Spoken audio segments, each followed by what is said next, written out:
How many dogs do you have, kind sir? Stressed out by throwing pilots. Wait, if you're going to brush shark, can you Wait, I asked you how many dogs you have. Jay. Welcome to the AB podcast. Today I'm going to be talking about how calculus relates to the real world. I'm your host, Vedant. That's your host, co-host. So picture this. You're on a roller coaster, and as you climb up that big first hill, your height increases slowly. But the moment you drop, boom, your height changes fast, and your speed spikes. That speed is a derivative of your position with respect to time. Hey Neil, have you ever been on a roller coaster before? Yeah, they're really fun. Awesome. In real life, engineers use derivatives to map out these rides. So they're thrilling but safe. They calculate the rate of change of speed, known as acceleration, to make sure your roller coaster doesn't fly out halfway through the loop-de-loop. Do you want to fly out halfway through the loop-de-loop? No, and I think it's actually a feat that engineers can calculate this exact speed that is needed to make sure that I'm safe on the roller coaster and I don't fly off, right? Right. And it's not just theme parks. NASA uses derivatives to track spacecraft speed and trajectories. So yeah, whether it's amusement or astronauts, it's calculus all the way. Hey Neil, do you have any questions on this topic? No, I don't think so. Okay, perfect. Oh my god. Now let's flip it around. Let's say you've got a weird shaped swimming pool, maybe shaped like a bean or a guitar. There's no easy formula for that. But with integrals, you can break the shape down into tiny rectangles or slices and calculate the area, and add them all up. Boom! Now you know exactly how much water it holds. Hey Neil, I know you have a pool. What shape is your pool? It's like an oval shape? Have you ever tried to calculate the shape of the area of the sometimes, but I can't, which means that what these engineers are doing and what you can do with your integrals and stuff actually is a big feat of engineering. Put it there. Alright, now same goes for energy usage. Ever looked at your electricity bill? The power company tracks how your electricity use varies throughout the day.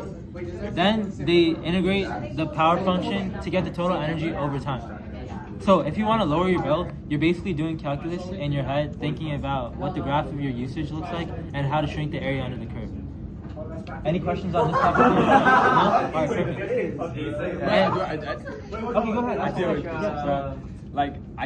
I'm not having a hard time imagining it on the ground. What does the integral actually mean?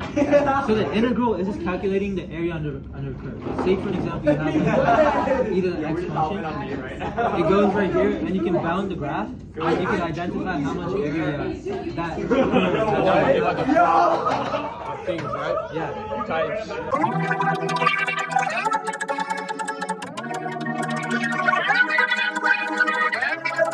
Here's another powerful concept in calculus: optimization. Let's say you're managing a concert venue. You want to sell as many tickets as possible, but raising ticket prices too high might scare people off. Too low, and you don't make enough money. So, you can model revenue as a function of ticket price and then use calculus to find the price to maximize the profit. That's a real world maximum. You're literally using a derivative to make money.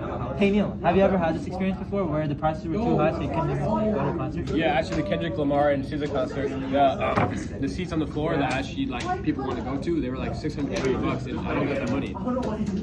Also, it's like a feat of engineering and ingenuity that people can do this stuff, model revenue. I think it's very insightful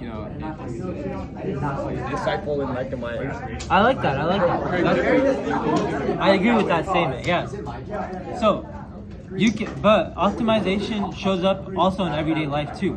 Athletes use it to figure out the perfect pacing strategy in a race. Neil, you're an athlete. Did you figure out the perfect pacing strategy? No, but at the same time, I know people who actually did that. Like Ty Johnson, the D1 state championship winner, he did that exact same thing, and that's why he won the D1 state championship winner. Neil, awesome.